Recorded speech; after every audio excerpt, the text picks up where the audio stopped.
Yes, now it's time for 2 Against 1. Joining me, South Australian Senator Leah Blyth and former Labor MP Michael Danby. I have to start with our Prime Minister's first speech at the United Nations.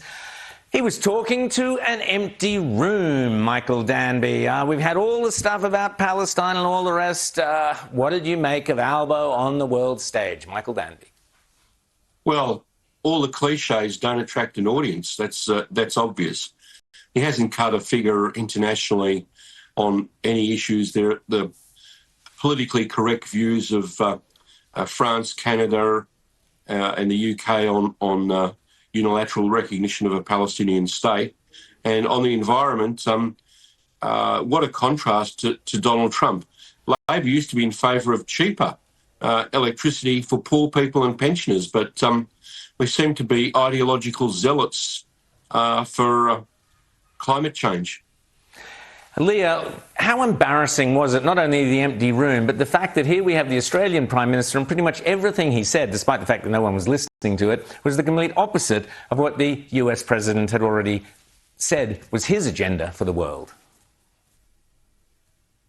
It is extremely embarrassing for Australia, and it just goes to show that after 9 months, Anthony Albanese still hasn't managed to have a face-to-face meeting with US President Donald Trump. And I think his speech to the UN will probably set back the relationship with the United States significantly. It is embarrassing for us that he's going there essentially insulting our best friend and ally.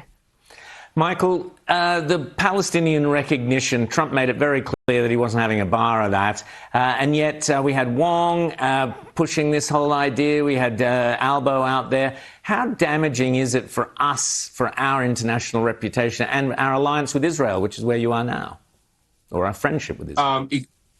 Exactly. But, Rowan, as you say on your program, the world's gone mad. We've got an Italian and Spanish prime ministers who are sending armadas to guard Greta Thunberg. I mean, Albo's one-sided view of the Palestinian conflict has to be seen in that context. He's reflecting this international obsession with one little state defending itself against jihadist madness. And, you know, they want to dictate the borders of this state, a third the size of Tasmania, from Ottawa, Paris, London and Canberra.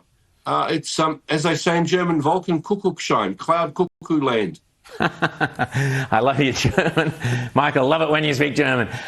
Leah, the seat on the Security Council, it's now the latest obsession. Is this to distract Australians from what a failure the Wong, Albo and Bowen speech journey around New York was compared to the Donald Trump show?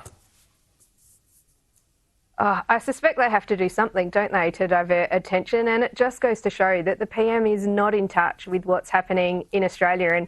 And rather than trying to be a Prime Minister to the UN, perhaps he should look closer ashore to the Australian people and think about, you know, this could cost hundreds of millions of dollars, and that's certainly what we saw last time Australia had a bid. And we've got a cost of living crisis. Electricity prices are up 39%.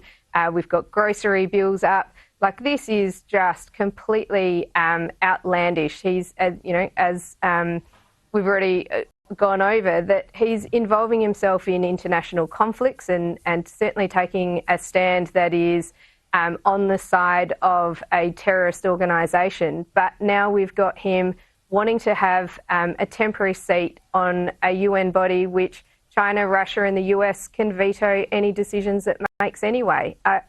It is unbelievable, but I'm sure they will use it as a distraction. Absolutely. Futility, thy name is Labor under Albanese.